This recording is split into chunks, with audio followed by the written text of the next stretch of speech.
मैं जो कदम सरकार ने और धर्मेंद्र प्रधान जी ने लिया उसका स्वागत करता हूँ, सम्मान करता हूँ और सभी देशवासियों को बधाई देता हूँ कि ये एक लोकतंत्र की जीत है जो आज हमने देखा और इसे ऐसा ही आगे भी हम सुरक्षित रखें लोकतंत्र को भारत में। और देश की युवा पीढ़ी को मैं बधाई देना चाहता हूं और धन्यवाद देना चाहता हूं सीजेपी के हमारे टीम और भाइयों और बहनों को जिन्होंने ये मुद्दा उठाया सबसे पहले, और जो वॉलंटियर्स जिन्होंने उनका साथ निभाया, जो देश भर से छात्र और युवक और बड़े बूढ़े सब लोकतंत्र के लिए खड़े हुए, उन सब का सम्मान करता हूं मैं।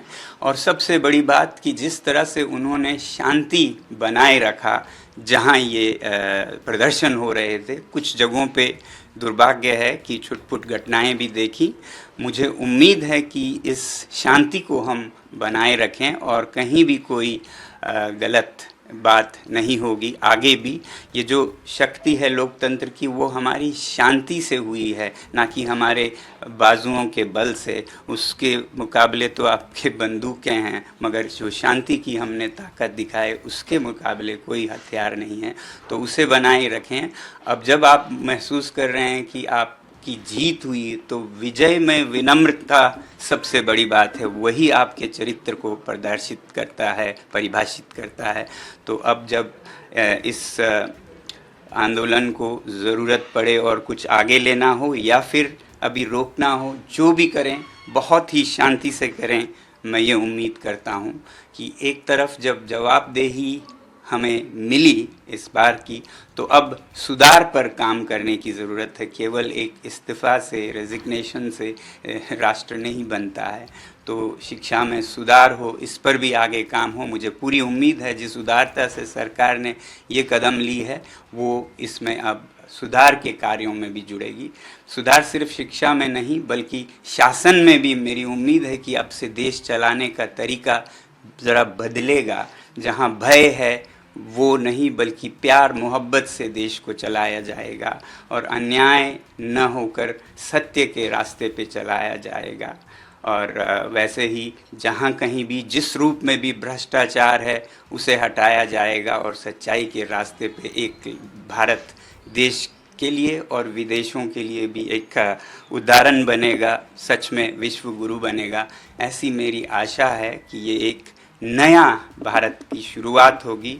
मैं उम्मीद करता हूँ सरकार से कि इस बदलाव के साथ ही बहुत से और बदलाव भी लाएंगे शासन चलाने के तरीकों में भी।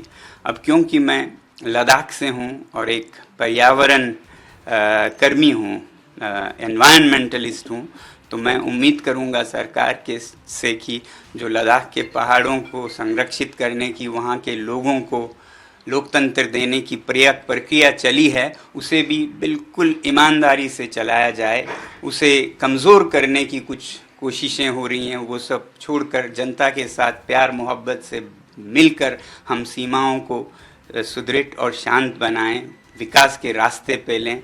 तो लद्दाख में बहुत ही ईमानदारी से लोगों के साथ ये प्रक्रिया जारी हो। बल्कि हमारे पड़ोसी राज्य जम्मू कश्मीर में भी, जहाँ भी लद्दाख में हो, जम्मू कश्मीर में हो, जो लोगों से वादे किए हैं स्टेटहुड के, लोकतंत्र की, वो वहाँ भी बहाल हो, ये हमारी उम्मीद है। ये तो मैं अपने हिसाब से कह रहा हूँ क्योंकि मैं उस इलाके से आता हूँ।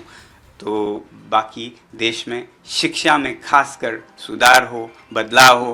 किसी भी बच्चे को, किसी भी अभिभावक को जो इन बच्चों को गुजरना पड़ा उसमें न गुजरना पड़े।